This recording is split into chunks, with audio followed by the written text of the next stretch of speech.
શ્રી દસનામ ગોસ્વામી હિતરક્ષક મંડળ કચ્છ આયોજિત શિવ મહાપુરાણ જ્ઞાન યજ્ઞનો આજથી વાતે ગાતે પ્રારંભ થયો હતો. વિશાળ પોથીયાત્રા નીકળી હતી. પોથીયાત્રામાં સંતો, મહંતો, સમાજના આગેવાનો, ટ્રસ્ટીઓ અને સૌ પરિવારના સભ્યો જોડાયા હતા. ખાસ કરીને વ્યાસપીઠ પર બિરાજમાન પૂજ્ય નિકુલ ભારતી બાપુ પણ પોથીયાત્રામાં બિરાજમાન થયા હતા અને સૌને શુભાશીષ પાઠવતા નજરે પડતા હતા. તારીખ 7મીએ કથાનું સમાપન થશે.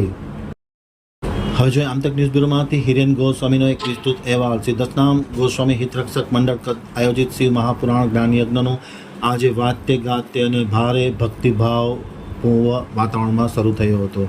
રવિવારના દિવસે શ્રી નારાયણ ધામ લક્ષ્મીનારાયણ વાડી જુનાવાસ માનકુવા ખાતે આ કથાનો મહાપ્રારંભ કરવામાં આવ્યો હતો. કથાના પ્રારંભ પૂર્વે વિશાળ પોથીયાત્રા નીકળી હતી. વાતે ગાતે બેન્ડવાજાની સુરાવલીએ પોથીયાત્રા નીકળી હતી. સમસ્ત દસનામ ગોસ્વામી હિતરક્ષક મંડળના સૌ સભ્યો તથા જેના મોક્ષાર્થે આ કથા કરવામાં આવી છે તેના પરિવારના તમામ સભ્યોએ મસ્તક પર પોથી ધારણ કરી અને ભાગવત ભગવાનના આશીર્વાદ મેળવ્યા હતા.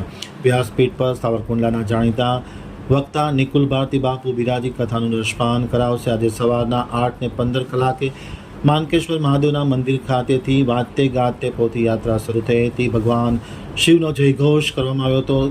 પોથીયાત્રા ધીમે ધીમે આગળ વધતી હતી ત્યારે અનેકવિધ વિસ્તારોમાં તેમનું ભાવભીનું સ્વાગત કરવામાં આવ્યું હતું. શિવનારાયણ ધામ સુધી આ પોથીયાત્રા યોજાઈ હતી અને ત્યારબાદ આ કથાનો પ્રારંભ કરવામાં આવ્યો. કથાના પ્રથમ દિવસે જ વ્યાસપીઠ પર બિરાજમાન નિકુલ ભારતી બાપુ ખીલી ઉઠ્યા હતા અને અદ્ભુત પોતાનું વાણીથી સૌને તરબોળ કર્યા હતા. ખાસ કરીને કચ્છમાંથી સંતો મહંતોએ હાજરી આપી હતી. દસનામ ગોસ્વામી હિતરક્ષક મંડળના પ્રમુખ Surajgiri Goswami, chairman convener Mavjibhai Gusai, convener Narayangiri Goswami, સહ કન્વીનર દેવેન્દ્રગીરી ગોસ્વામી, મહામંત્રી રાહુલગીરી ગોસ્વામી અને ટ્રસ્ટીઓ સમગ્ર લોકો આ કથાને સફળ બનાવવા માટે તનતોડ પ્રયત્ન કરી રહ્યા છે. તારીખ 7મીએ કથાનું સમાપન થશે. ખાસ કરીને ધાર્મિક ચેનલ લક્ષ્ય ટીવી પર આ કથાનું જીવંત પ્રસારણ થઈ રહ્યું છે ત્યારે સૌને આ કથાનું પાન કરવા માટે સુરજગીરી ગોસ્વામી અને તમામ સભ્યોએ એક હાર્દિક અપીલ કરી છે.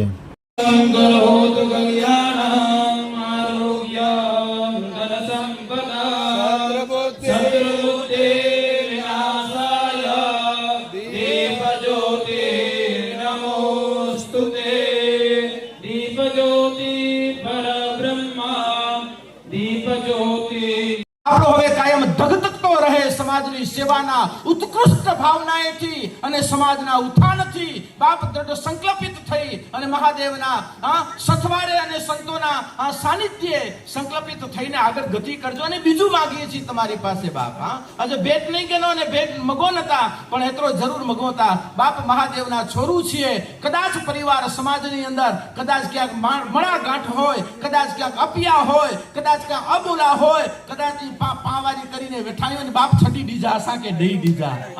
એટલો મગોતા બાપ મહાદેવના દીકરાઓ છે, મહાદેવના છોરું છે અને જેટલી તમારી વિશાળતા હશે એટલી આપણે આપણા દસનામ પરિવારની એક ગૌરવ ગાથા આકે જજો ચેજો નાય બાપ બે સમાજ મેં ચોણો ખપે.